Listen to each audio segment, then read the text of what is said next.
Hi, everybody. Welcome back to another Second Breakfast. I'm Andy Roth alongside Phil Duvall. Hi. We're doing something a little different today because this is going to be a real short thing. It's not really a podcast.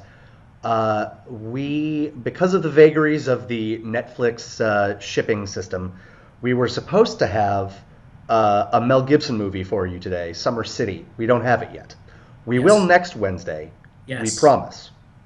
But I think we want to take this opportunity. This is not a failure. This is an opportunity for us to tell you what our plans for the next 52 Wednesdays are, or something like that. A Christ-opportunity, if you It's a Christ-opportunity. It's a Christ-opportunity. I know where that comes from, and that makes my heart sing. So we had the plan. We were talking one day about Mel Gibson, and then I said, you know what we should do? We should just watch every single Mel Gibson movie, every single movie Mel Gibson has ever acted in, and then talk about it. And that's what we're going to do. It's called, we're calling it the Gibson Project. Or no, that's not what we're calling it. We're calling it Project Melway. Project Melway. Internet, I think this name is funny. I'm not exactly signing off on it as the name, but I'm going to guess that you're going to side with Phil here. We have been commissioned by the Gibsonian Institute to implement our Project Melway, which is for two people to talk about Mel Gibson, at this point, the most strangely polarizing, and he's not polarizing because apparently everyone just thinks he's crazy, and this character who is like one of the most controversial and most probably enigmatic and electrifying personalities in film today. And we're going to watch every single one of his movies and talk about it. Internet, commissioned by the Gibsonian Institute. Do you see what I have to put up with on a daily basis? Do you see what I put up with? Project Melway. Oh, Project Melway. Fine, I give up because I know that people are going to be on your side. I hate you. Because you know why? Because it's stupid and easy to say, and people like stuff like that. I do too. I'm a man of the people. I just don't like giving you the satisfaction. That's pretty much where it comes down. Project Melway. We'll get Tim Gunn. I'm going to figure out which movie we're going to get Tim Gunn on this for. And he's going to say, we'll get Tim Gunn. Make it work? Yeah. This should be pretty interesting, guys. We're really excited about it. I'm excited just sort of as an exercise, regardless of the fact that Mel Gibson is completely polarizing, or as Phil pointed out, not polarizing because there's only one pole. Right.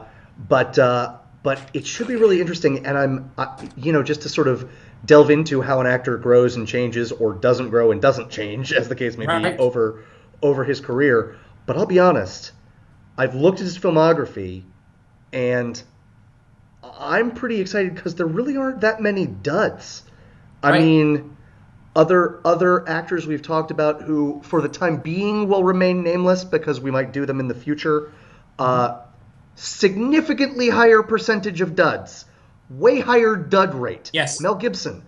We've got, as we've said both earlier in this podcast and another podcast, his first movie is Summer City, which we'll be bringing you a short podcast on next Wednesday. Can I say something about Mel Gibson? Can I say something about Mel Gibson? Really quickly. Part of the reason this is exciting. Yeah. Oh, really quickly. No, right? Of course. Go. Quick. Part of the reason this is exciting is that Mel Gibson, in my opinion, is someone who actually is a really, really good actor. But if you look at his history, his reputation, it has never been one where people actually talked about him as someone who was a good actor. He was a blockbuster star, a leading man, a romantic figure, a charming guy, a sexy guy, all these different words, and then apparently a crazy person. But there was never a point where people just said, you get a good performance out of Mel Gibson every time. That's true. And the thing is, you get a good performance out of Mel Gibson every time. We are going to be watching a legitimately interesting actor do work for the next however long. So I'm very excited about that. Right. So we've got this first movie, Summer City, which no one has seen. Mel Gibson hasn't seen. No. Mel Gibson's dad hasn't seen this movie. But movie number 2 is Mad Max. Yes. Which is It will be a rewatch for me. It will be. I assume it'll be a rewatch for you as well, Phil. Right? Yes. But yes, it's been a long time. Yes. Sure.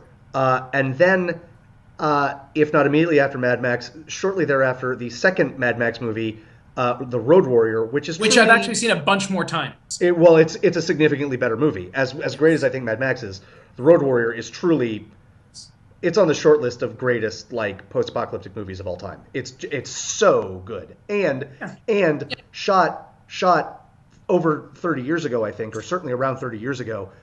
Still some of the most amazing car stunts that have ever been put to film. It's not dated. You could show the movie today and you wouldn't have to do a thing to it. No, absolutely not. It's perfect. And I mean, eventually we're going to get to things excited. like... I'm beyond excited. Eventually we're going to get to things like Air America, Yeah. And that's... But I mean, but you know what? I'm excited about those failures. I'm excited about talking about the failures too. I'm excited about talking about a Mel Gibson movie with Robert Downey Jr. and why it failed. That's interesting to me. And I'm really interested, let's be honest, I'm interested about... like, I'm a devout Christian, you're a Jew. There's a lot of weird stuff around. A lot of the Mel Gibson weirdness is around the religious stuff and around his apparent, I'm going to use the word apparent, which some people will just call me an idiot, but his apparent anti-Semitism. Right. I'm interested in the fact that you and I are partaking in this project together. It may never come up, but it'll be like under the surface at all times. It's true. It's true. So, you're going to be getting lots of emails from angry rabbis. Why are you betraying your people? They'll be saying. I get that already. I know. It's It's the boot. It's the boot. The boot makes you look like you betrayed your people. It's the boot, and the late night Cinemax movies that I starred in, as well. Oh, I can't even believe I made that joke. Not because it's off color, because it's just not any good. I'm sorry, internet. They can't all be gold. I enjoyed that one. I think that's probably a sign that we should wrap it up. So, guys, email us. Get ready for Mel Gibson. Get ready for Project Melway. I hate you. Get ready to email us at secondbreakfastpodcast@gmail.com if you want to tell us anything, if you want to ask us anything. We're looking forward to hearing from you. One other thing. Go ahead. No, really. The benefit of Project Melway, which is brought to you by the Gibsonian Institute, is that because you can look up the filmography, you'll know what movie we're going to talk about the following week. And if you want to jump in on this at any given time, you're welcome as an audience to do that. How cool is that? It's interactive. That's all. Internet.